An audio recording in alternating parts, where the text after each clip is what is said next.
Olá, hoje vamos falar sobre memória. Na verdade, sobre vários tipos de memória diferentes. Não existe uma só memória.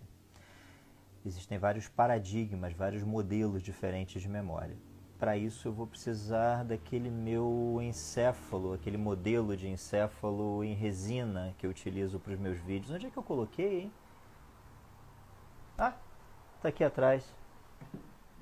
Tá aqui, achei. Bom, claro que isso foi uma encenação para dar um exemplo para vocês de memória de trabalho. O que é memória de trabalho? É um tipo de memória de curto prazo. As memórias de curto prazo, elas duram normalmente de 3 a 6 horas. E a memória de trabalho, especificamente, é uma memória que você utiliza para a realização de uma tarefa pontual. Algo que vai ser realizado naquele momento e que depois você vai esquecer. A memória de curto prazo pode se transformar numa memória de longo prazo, dependendo de outros fatores que possam influir naquela atividade. Por exemplo, a memória de curto prazo, a memória de trabalho, especificamente, ela é utilizada para você lembrar onde é que você colocou o celular. Você usou o celular pela última vez e colocou aonde? Ele está em cima da mesa? Você botou na gaveta? Está no outro quarto? Carregando? Você precisa daquela informação. Então, você vai pegar o celular, vai achar, achei, está aqui na gaveta.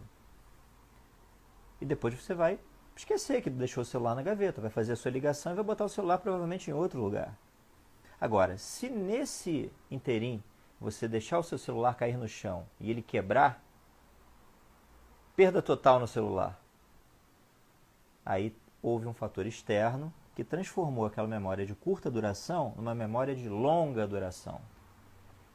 Porque aí daqui a um ano você vai lembrar que você comprou um celular caríssimo e que no momento em que você estava trabalhando, você foi pegar o celular, deixou ele cair no chão e quebrou o celular e não estava nem no seguro. Imagina, essa memória vai durar décadas, provavelmente. A memória de curto prazo, ela se divide em memória de trabalho, que foi essa que eu acabei de explicar, com os exemplos do celular e com a encenação do modelo de encéfalo, e a memória imediata, que é aquela memória que você utiliza para, por exemplo, gravar um CPF de uma pessoa, ou gravar um número de telefone, por exemplo, ou a conta ou uma agência bancária. Ela começa a decair a partir de 15 segundos, na maioria das pessoas. A partir de 15 segundos você começa o processo de esquecimento desse tipo de memória. Por isso que você olha, é melhor anotar, né? Ou então você olha e já tem que fazer a tarefa imediatamente, já tem que ligar imediatamente, senão você esquece. A memória de longo prazo já é um tipo de memória um pouco diferente. Ela não se extingue tão facilmente. Normalmente ela está associada a eventos que te marcaram e que carregam um componente emocional associado. A memória de longo prazo ela pode durar dias, meses, anos ou a vida inteira. A memória de longo prazo ela é dividida em memória episódica, memória semântica e memória não declarativa. Memória episódica é aquela tipo mais comum de memória de longo prazo, que é você lembrar de um momento da sua vida, o momento que você casou, o batizado do seu filho, o primeiro beijo que você deu, no momento em que você teve a notícia que foi aprovado no vestibular. Isso você não vai esquecer tão cedo, provavelmente nunca. A memória semântica é aquela carregada de um significado. Por exemplo, saber que o sinal verde você pode passar, no sinal vermelho você tem que ficar parado. Isso é uma memória semântica. Uma memória relacionada a significados, né? A engramas. E existe a memória não declarativa, que é aquela memória que você não consegue descrever muito bem aquilo. Você sabe, você conhece, sabe fazer, sabe repetir quantas vezes for necessário, mas você não consegue explicar muito bem aquilo ali. Por exemplo, fazer crochê. Como se explicar como fazer crochê? É difícil, não é? Não é muito mais fácil você demonstrar como se faz e aí a pessoa aprende? Jogar futebol.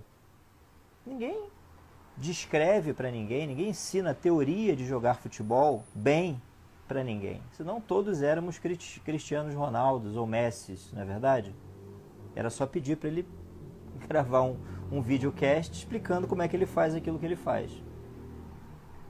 Mas aquilo está armazenado numa memória, uma memória com um componente motor muito importante, um componente de motricidade, de circuitarias motoras que são reativadas a cada momento em que ele tem que exercer a atividade dele. Esse é um tipo de memória chamada memória não declarativa. Bom, o conceito da neurologia antiga era um conceito meio minimalista, era um conceito que serve muito bem para várias funções cerebrais. Por exemplo, visão, que a gente sabe que está armazenada no lobo occipital. Motricidade, a gente sabe que a motricidade, o controle motor, é frontal. Sensibilidade, a gente sabe que está no lobo parietal. Audição, a gente sabe que está no lobo temporal, giro temporal superior. Agora, essa visão meio simplista, né, meio minimalista que a gente tende a aplicar a praticamente qualquer fenômeno da vida, e para o cérebro isso deu muito certo em várias funções neurológicas, para a memória, alguns estudos estão mostrando que não é exatamente assim. Na neurologia dos nossos antepassados, acreditava-se que a memória de curto prazo estava aqui no lobo frontal, no córtex pré-frontal, bem aqui na pontinha aqui, no córtex pré-frontal. E a memória de longo prazo estaria armazenada em torno do córtex inteiro. E quem decidiria se a memória de curto prazo ia se transformar numa memória de longo prazo ou não, seria uma estrutura chamada hipocampo, que está localizada aqui, ó, na região mesial do lobo temporal, ou medial do lobo temporal. Bom, hoje em dia os conceitos são um pouco diferentes, né? O conceito de memória de curto prazo e memória de longo prazo está tendendo a cair para um conceito diferente de memória processual e memória armazenada. Memória processual para você realizar alguma tarefa imediata e que não precisa ser armazenada. Não há necessidade de você guardar aquilo por longo prazo, por longo tempo. E a memória armazenada seria aquela, sim, que vai ficar durante meses, anos, décadas, a vida inteira. Uma analogia muito simples é aqui atrás a biblioteca. Às vezes as pessoas me perguntam assim, mas você lê todos esses livros? Eu digo não, esses livros são livros didáticos, né? Alguns eu li todos, na sua completude. Mas a maioria são fontes de consulta. Alguns eu li alguns capítulos que me eram interessantes naquele momento. Outros eu peguei um capítulo e li uma informação no capítulo só. Né?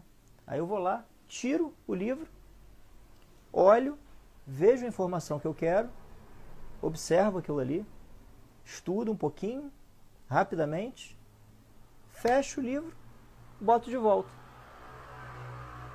O ato de observar ali a informação seria o equivalente à memória processual. Quando eu coloco o livro de volta na biblioteca, memória de armazenamento. Entenderam? E ambas as memórias, tanto a processual quanto a memória armazenada, ou memória de armazenamento, elas não estão compartimentalizadas, como era a ideia antiga. Elas estão difusamente localizadas no córtex cerebral. Ambas.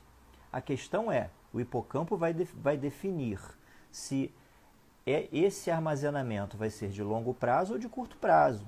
Mas mesmo para uma memória de curto prazo, você precisa, por exemplo, para lembrar onde você deixou o celular, você lembrar onde você estava no último momento, com quem você falou no último momento.